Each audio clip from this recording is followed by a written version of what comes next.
வணக்கம் and welcome to the show. இது Raj TV in Raj box office.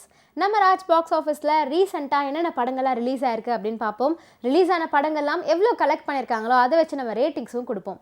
அப்கமிங்கில் என்னென்ன படங்கள்லாம் ரிலீஸ் ஆக காத்துட்ருக்கு, இந்த மாதிரி எக்ஸ்க்ளூசிவான எல்லா மூவி அப்டேட்ஸும் பார்த்துட்ருக்கோம். இன்றைக்கி ஷோலையும் உங்களுக்காகவே இன்னும் நிறையா இன்ட்ரெஸ்டிங்கான அப்டேட்ஸ்லாம் காத்துட்ருக்கு. வாங்க நம்ம ஷோக்குள்ளே போகலாம்.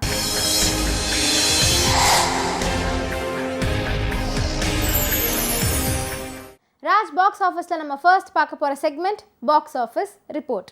நம்ம பாக்ஸ் ஆஃபீஸ் ரிப்போர்ட் பொறுத்த வரைக்கும் போன வாரம் ரிலீஸ் ஆன ஒரு பிரம்மாண்டமான திரைப்படம் தான் இந்தியன் பார்ட் 2.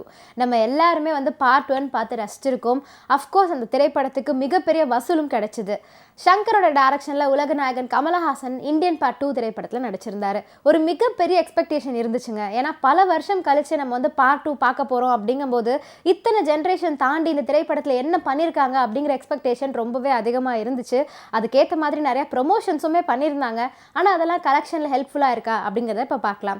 இவங்களுடைய பட்ஜெட் என்ன அப்படின்னு பார்த்தீங்கன்னா கிட்டத்தட்ட 400 கோடி செலவில் பிரம்மாண்டமாக இந்த படத்தை எடுத்திருந்தாங்க. அஃப்கோர்ஸ் ஷங்கர் படம் அப்படின்னு சொன்னாலே அதில் பிரம்மாண்டம் இருக்கணும்ல, அது குறையவே இல்லை இந்த திரைப்படத்துலையுமே.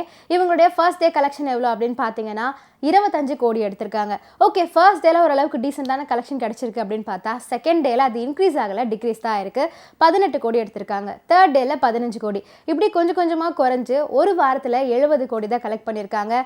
மிகப்பெரிய ஸ்டார் காஸ்டிங், மிகப்பெரிய இயக்குனர் எல்லாமே இருந்தும் இந்த படத்துக்கு இந்த கலெக்ஷன் ரொம்ப ரொம்ப கம்மி தான். இது ஹிட் கேட்டகரி பிடிச்சிருந்தாலும் மக்கள் மனசில் பெரிய வரவேற்பு பெறலை அப்படிங்கிறது தான் உண்மை. வணக்கம் India. Indian is back.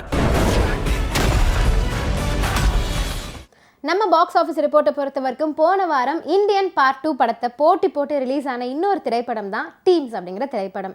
Radhakrishnan Parthiban அவர்களுடைய டைரக்ஷனில் நிறைய குழந்தைங்களை வச்சு ஒரு டிஃப்ரெண்ட்டான சயின்ஸ் ஃபிக்ஷனல் கான்செப்டில் இந்த திரைப்படத்தை உருவாக்கியிருக்காரு. திரைப்படத்தில் யோகி பாபு ஒரு முக்கியமான கதாபாத்திரத்தில் நடிச்சிருக்காரு. அண்ட் பார்த்திபனுமே டைரக்ஷன் பண்ணது மட்டும் இல்லை, நடிக்கவும் செஞ்சிருக்காரு. எப்பயுமே பார்த்திபன் அவர்களுடைய டைரக்ஷன் அப்படின்னு எடுத்துக்கிட்டாலே ரொம்ப வித்தியாசமான ஒரு கான்செப்ட் இருக்கும். ஸோ இந்த திரைப்படத்துலையும் அந்த மாதிரி ஒரு கான்செப்ட் இருக்குது அப்படின்னு நம்ம எல்லாருமே எக்ஸ்பெக்ட் பண்ணி தான் பார்க்க போகிறோம். இது வரைக்கும் உங்களுடைய கலெக்ஷன் எவ்வளோ அப்படிங்கிறத பார்க்கலாம். அதுக்கு முன்னாடி இது ஒரு மீடியம் பட்ஜெட் ஃபிலிம் அப்படிங்கிறதையும் சொல்லிக்கிறேன்.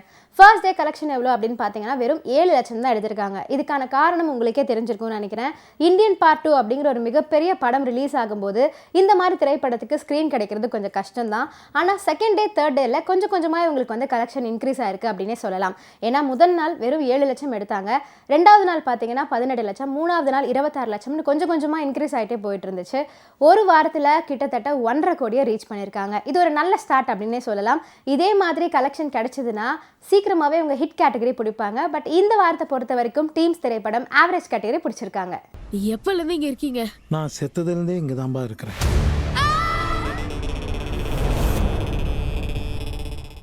இந்தியன் 2 அண்ட் டீம்ஸ் அப்படிங்கிற 2 படத்து கூட சேர்ந்து போன வாரம் ஒரு லோ பட்ஜெட் ஃபிலிமும் ரிலீஸ் ஆயிருந்துச்சு. அது என்ன திரைப்படம் அப்படின்னு கேட்குறீங்களா? ஏன்னா வந்ததே நிறைய பேருக்கு தெரியாது. ஆர்கே வெள்ளி மேகம் அப்படிங்கிற திரைப்படம் தான். இந்த படத்தை இவ்வளோ பெரிய படங்கள் கூட சேர்ந்து போட்டி போட்டு ரிலீஸ் பண்ணாங்க. ஆனால் இந்த போட்டியில் ஜெயிச்சாங்களா அப்படின்னு கேட்டால் இல்லைன்னு தான் சொல்லணும். ஏன்னா நம்ம பாக்ஸ் ஆஃபீஸ் ரிப்போர்ட்லையும் எந்த விதமான மாற்றத்தையுமே ஏற்படுத்தலை. இது ஒரு உண்மையான காதல் லவ் ஸ்டோரி சார். அப்படி பண்ணா அந்த பொண்ணு கீழே வந்து செத்து போயிடுண்டா. சாவட்டம். நம்ம பாக்ஸ் ஆஃபீஸ் ரிப்போர்ட்டை பொறுத்த வரைக்கும் போன வாரம் என்னென்ன படங்கள் ரிலீஸ் ஆச்சு, எவ்வளோ கலெக்ட் பண்ணிச்சு அப்படிங்கிற டீட்டெயில்ஸ்லாம் பார்த்தாச்சு. அதுக்கு முன்னாடி ரிலீஸ் ஆன ஒரு திரைப்படம் சூப்பர் டூப்பராக இன்னும் சக்ஸஸ்ஃபுல்லாக தியேட்டரில் ஓடிட்டுருக்கு. அதுதான் கல்கி அப்படிங்கிற திரைப்படம். ரொம்ப பிரம்மாண்டமாக ரிலீஸ் பண்ணியிருந்தாங்க. சூப்பரான ஒரு திரைப்படம் அப்படின்னே சொல்லலாம். இது வரைக்கும் எவ்வளோ கலெக்ட் பண்ணியிருக்காங்க அப்படின்னு பார்த்தீங்கன்னா 960 crores கலெக்ட் பண்ணியிருக்காங்க. இன்னும் கொஞ்ச நாள் போச்சுன்னா இந்த திரைப்படமும் 1000 கோடியை கலெக்ட் பண்ணிடுவாங்க அப்படிங்கிறதுல சந்தேகமே இல்லை. அதனால அந்த திரைப்படத்துக்கு நம்ம ராஜ் பாக்ஸ் ஆஃபீஸ் சார்பாக வாழ்த்துக்களை தெரிவிச்சுக்கலாம். இறைவனுள் அனைத்து உயிர்களும் உள்ளது. அந்த இறைவனின் உயிர் தங்கள் கருவில் உள்ளது. மாதவா. நம்ம பாக்ஸ் ஆஃபீஸ் ரிப்போர்ட்டை பொறுத்த வரைக்கும் சில வாரங்களுக்கு முன்னாடி ரிலீஸ் ஆன ஒரு திரைப்படம் தான் மகாராஜா. இப்போ வரைக்குமே சைலண்ட் ஹிட் கொடுத்துட்ருக்காங்க அப்படின்னே சொல்லலாம். விஜய் சேதுபதி அவர்களுடைய 50வது திரைப்படம். அவருடைய 50வது திரைப்படமும் வெற்றி திரைப்படமாக அமைஞ்சிருக்கு அப்படிங்கிறதுனால அவருக்கு வாழ்த்துக்களை தெரிவிச்சுக்கலாம். இது வரைக்கும் எவ்வளோ கலெக்ட் பண்ணியிருக்காங்க அப்படின்னு பார்த்தீங்கன்னா 105 கோடி. இதுக்கப்புறமும் இன்னும் நிறைய கலெக்ட் ஆகுதா அப்படிங்கிறத வெயிட் பண்ணி பார்க்கலாம். வீட்டில் இந்த லட்சுமி திருட்டு போச்சு, எஃப்ஐஆர் போடலான்னு வந்தேன் சார். எஃப்ஐஆர் போட வந்தியா? தயவு செஞ்சு என் லட்சுமியை கண்டுபிடிச்சி கொடுத்துருங்க சார். நம்ம ராஜ் பாக்ஸ் ஆஃபீஸில் நம்ம அடுத்ததாக பார்க்க போகிறது இந்த வார நியூ என்ட்ரி. இந்த வார நியூ என்ட்ரி செக்மெண்ட்ல ரெண்டு திரைப்படங்கள் தான் எனக்கு பிடிச்சிருக்கு. அது என்னென்ன படங்கள் அப்படின்னு பார்க்கலாம். மாய புத்தகம் அப்படிங்கிற திரைப்படம் இந்த வாரம் ரிலீஸ் ஆயிருக்கு. ரமா ஜெயபிரகாஷ் தான் இந்த படத்தை டைரக்ட் பண்ணியிருக்காங்க. அவங்களுடைய டைரக்ஷன்ல அசோக், அபர்ணதி, ஸ்ரீகாந்த் இன்னும் ஏகப்பட்ட பேர் நடிச்சிருக்காங்க. படத்தை முழுக்க ஒரு ஃபேண்டசி திரைப்படமாக உருவாக்கியிருக்காங்க. ஸோ படம் எப்படி இருக்கு, எவ்வளோ கலெக்ட் பண்ணுது அப்படிங்கிறத அடுத்த வாரம் பார்க்கலாம். 5 வருஷமா பூட்டி கிடந்த வீடு. நம்ம ஷூட் லொகேஷன் இதுதான்.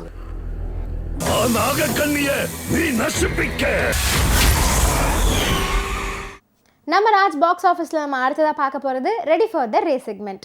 நம்ம ரெடி ஃபார் த ரேஸ் செக்மெண்ட்டில் அடுத்த வாரம் என்னென்ன படங்கள்லாம் ரிலீஸ் ஆக போகுது அப்படிங்கிறத இப்போ பார்க்கலாம். அந்த வகையில் பாட்டில் ராதா அப்படிங்கிற திரைப்படமும் ஷெட்யூலில் தான் காத்துட்ருக்கு. இந்த திரைப்படத்தை யார் டைரக்ட் பண்ணியிருக்காங்க அப்படின்னு பார்த்தீங்கன்னா தினகரன் சிவலிங்கம். அவருடைய டைரக்ஷனில் ரஞ்சித் தான் இந்த திரைப்படத்தை ப்ரொடியூஸும் பண்ணியிருக்காரு. ஸோ அவர் ப்ரொடியூஸ் பண்ணியிருக்கனாலே இந்த திரைப்படத்துக்கு ஏதாவது ஒரு ஹைலைட் இருக்கும் அப்படின்னு நான் நினைக்கிறேன். ஸோ படத்தை வெயிட் பண்ணி தேட்டரில் பார்க்கலாம். நிறையா குடிக்கிறேன் சார், குச்சியாக குடும்பம் ஆசைப்பா போகுது சார், அந்த கவலை தான் சார்.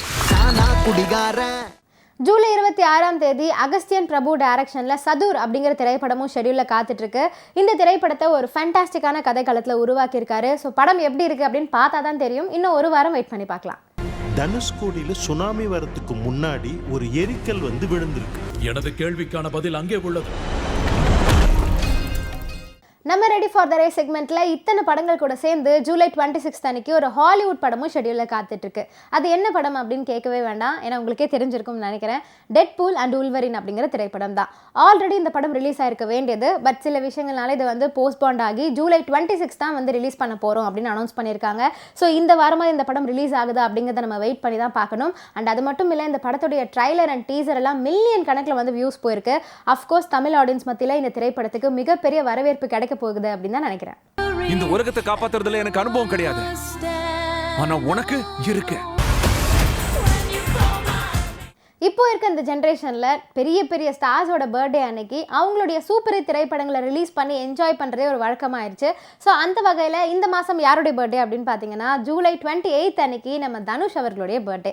அதனால ஜூலை 26 அன்னைக்கு அவருடைய சூப்பர் ஹிட் திரைப்படமான புதுப்பேட்டை திரைப்படத்தை ரிலீஸ் பண்ணுறாங்க. யாராவது உங்களுக்கு வந்து அந்த படத்துடைய மிகப்பெரிய ஃபேன் அப்படின்னு இருந்தீங்கன்னா கண்டிப்பாக இந்த படத்தை போய் தேட்டரில் பார்த்து என்ஜாய் பண்ணுங்கள். உயிரோட விட்டா நமக்கு ஏதாவது பிரயோஜனம் இருக்குது? நீங்க என்ன உயிரோட விட்டா நான் உங்களை உயிரோட விடுறேன். பொறுமையா பொறுமை. நம்ம ராஜ் பாக்ஸ் ஆஃபீஸில் நம்ம அடுத்ததாக பார்க்க போகிறது மோஸ்ட் அவைட்டட் செக்மெண்ட். நம்ம மோஸ்ட் அவைட்டட் செக்மெண்ட்டில் எந்த படத்தை பற்றி ஃபர்ஸ்ட் பேச போகிறோம் அப்படின்னு பார்த்தீங்கன்னா சிவகார்த்திகேயன் அவர்களுடைய நடிப்பில் வெளியாக போகிற அமரன் திரைப்படத்தை பற்றி தான். இந்த அமரன் திரைப்படத்தை கமல்ஹாசன் ப்ரொடியூஸ் பண்ணியிருக்காரு. சிவகார்த்திகேயன் ஹீரோவாக நடிச்சிட்ருக்காரு. ஸோ இதை விட ஒரு பெரிய அப்டேட் என்ன அப்படின்னு கேட்டிங்கன்னா, எஸ் என்கிட்ட ஒன்று இருக்குது. அது என்ன அப்படின்னு பார்த்தீங்கன்னா ஆகஸ்ட் 15ஆம் தேதியை ரிலீஸ் பண்ண போகிறதா அனௌன்ஸ் பண்ணியிருந்தாங்க. பட் வந்து என்ன காரணம்னு தெரியல, போஸ்ட்பாண்ட் பண்ணி செப்டம்பர் 27 அப்படின்னு சொல்லியிருந்தாங்க. அதையும் தாண்டி இப்போ வந்து தீபாவளியை முன்னிட்டு அக்டோபர் 31 அப்படின்னு அனௌன்ஸ் பண்ணியிருக்காங்க. அட்லீஸ்ட் இந்த அமரன் திரைப்படம் தீபாவளிக்காவது ரிலீஸ் ஆகுதா அப்படிங்கறத வெயிட் பண்ணி தான் பார்க்கணும். இன்ஃபென்ட்ரி சோல்ஜர்ஸ் இந்தியால 20000 பேஸ் கேம்ப் மேல இருக்கு. டெரரிசம் யோசலே ராஷ்டிரிய ரேபிள்ஸ் வந்து நெத்தி போட்லே சுடுவாண்டான்னு அலறணும்.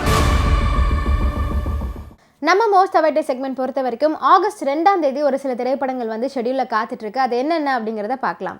ஜமா அப்படிங்கிற திரைப்படத்தை ஆகஸ்ட் 2ஆம் தேதி தான் ஷெட்யூல் பண்ணி வச்சிருக்காங்க. பாரி இளவழகன் தான் இந்த படத்தை வந்து டைரக்ட் பண்ணியிருக்காரு. டைரக்ட் பண்ணது மட்டும் இல்லை, நடிக்கவும் செஞ்சிருக்காரு. அவர் கூட இணைந்து அம்மு அபிராமி நடிச்சிருக்காங்க.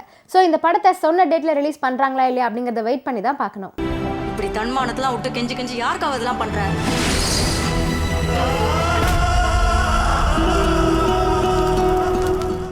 நாற்கரப்போர் அப்படிங்கிற திரைப்படமும் நம்ம மோஸ்ட் அவைட்டட் செக்மெண்ட்டில் இடம் பிடிச்சிருக்கு. இந்த திரைப்படத்தை ஸ்ரீ வெற்றி தான் டைரக்ட் பண்ணியிருக்காரு. அவருடைய டைரக்ஷனில் அபர்ணதி நடிச்சிருக்காங்க. அண்ட் டைரக்ட் பண்ண ஸ்ரீ வெற்றியே இந்த படத்தில் ஒரு முக்கியமான ரோல்லையும் நடிச்சிருக்காரு. இந்த திரைப்படத்தையும் ஆகஸ்ட் 2ஆம் தேதி தான் ஷெட்யூல் பண்ணி வச்சிருக்காங்க. ஸோ படத்தை இன்னும் கொஞ்ச நாள் வெயிட் பண்ணி நம்ம பார்க்கலாம். விளையாட்டுங்கிறது 2 ஜாதிக்கு இடையில் நடக்கிற விஷயம் கிடையாது, 2 திறமைசாலிக்கு நடுவில் நடக்கிற விஷயம். ரகு தாத்தா அப்படிங்கிற திரைப்படமும் நம்ம மோஸ்ட் அவைட்டட் செக்மெண்ட்டில் இடம் பிடிச்சிருக்கு. டைட்டிலே ரொம்ப டிஃப்ரெண்ட்டாக வச்சிருக்காரு படத்தோட டைரக்டர் சுமன் குமார். அவரோட டைரக்ஷனில் கீர்த்தி சுரேஷ், தேவதர்ஷினி, MS பாஸ்கர்னு ஏகப்பட்ட பேர் நடிச்சிருக்காங்க. படத்தை ஆகஸ்ட் 15ஆம் தேதி தான் ரிலீஸ் பண்ண போகிறதா அனௌன்ஸும் பண்ணியிருக்காங்க. ஸோ இன்னும் கொஞ்ச நாள் வெயிட் பண்ணால் இந்த படத்தை நம்ம தேட்டரில் பார்த்து என்ஜாய் பண்ணலாம். என் கருத்து வெகுஜனத்துக்கு போய் சேரணும்னா மெட்ராஸ் போனா தான் முடியும். இந்தியை திணித்தே தீருவோம் என்றால் ஹிந்தி தெரியாது போயா. நம்ம மோஸ்ட் அவைட்டட் செக்மெண்ட்ல இந்த திரைப்படத்தை பற்றி நான் நிறையா தடவை சொல்லியிருக்கேன். அந்தகன் அப்படிங்கிற ஒரு திரைப்படம் இப்போ ரிலீஸ் ஆகும் அப்போ ரிலீஸ் ஆகும்னு சொல்லி கடைசி வரைக்கும் எப்போ ரிலீஸ் ஆகுதுன்னே தெரியல. தியாகராஜன் அவர்களுடைய டைரக்ஷனில் அவரோட பையன் பிரசாந்தே வந்து ஹீரோவும் நடிச்சிருக்காரு. எப்பயோ இந்த படத்துடைய போஸ்டர்லாம் நமக்கு பார்த்த மாதிரி ஞாபகமாக இருக்குது. ஆனால் இப்போ வரைக்கும் எப்போ ரிலீஸ்னு சொல்லலை. டேட்டு சொல்லாமல் ஆகஸ்ட் மாதம் ரிலீஸ் அப்படின்னு தான் சொல்லியிருக்காங்க. ஸோ டேட் பற்றின ஏதாவது டீட்டெயில்ஸ் கிடைச்சதுன்னா நான் அடுத்த வாரம் வந்து சொல்கிறேன். ஒரு மர்டர் ரிப்போர்ட் பண்ணோம் சார். நீ அவனை கொன்றுக்கணும். வெளியில வா. இத்தனை படங்கள் கூட சேர்ந்து நம்ம மோஸ்ட் அவைட்டட் செக்மெண்ட்டில் ஒரு ஹாலிவுட் திரைப்படமும் இடம் பிடிச்சிருக்கு. அதுதான் தி வெனம் த லாஸ்ட் டான்ஸ் அப்படிங்கிற திரைப்படம். ஆல்ரெடி வெனம் திரைப்படத்துடைய ப்ரீவியஸ் பார்ட்ஸ் எல்லாம் தமிழ் ஆடியன்ஸ் மத்தியில் மிகப்பெரிய வரவேற்பு கிடைச்சிருக்கு அண்ட் நல்ல வசூலும் கிடைச்சிருக்குன்னே சொல்லலாம். இந்த திரைப்படத்துக்கும் அந்த மாதிரி ஒரு மிகப்பெரிய எக்ஸ்பெக்டேஷன் இருக்குது. ஸோ படம் எப்போ ரிலீஸ் ஆகுது அப்படிங்கிறது தெரிஞ்சால் நான் அப்புறமா வந்து அப்டேட் பண்ணுறேன். வெனம் இருக்கிற வரைக்கும் எல்லாரும் எல்லாமே அழிஞ்சிடும். வெனம். இன்றைக்கி நம்ம ராஜ் பாக்ஸ் ஆஃபீஸில் என்னென்ன படங்கள்லாம் ரிலீஸ் ஆச்சு, எவ்வளோ கலெக்ட் ஆச்சு அண்ட் அடுத்த வாரம் என்ன படம் ரிலீஸ் ஆக போகுது அப்படிங்கிற எல்லா டீட்டெயில்ஸுமே நான் கொடுத்துட்டேன். இதெல்லாம் கேட்டு ரொம்பவே என்ஜாய் பண்ணியிருப்பீங்கன்னு நினைக்கிறேன்.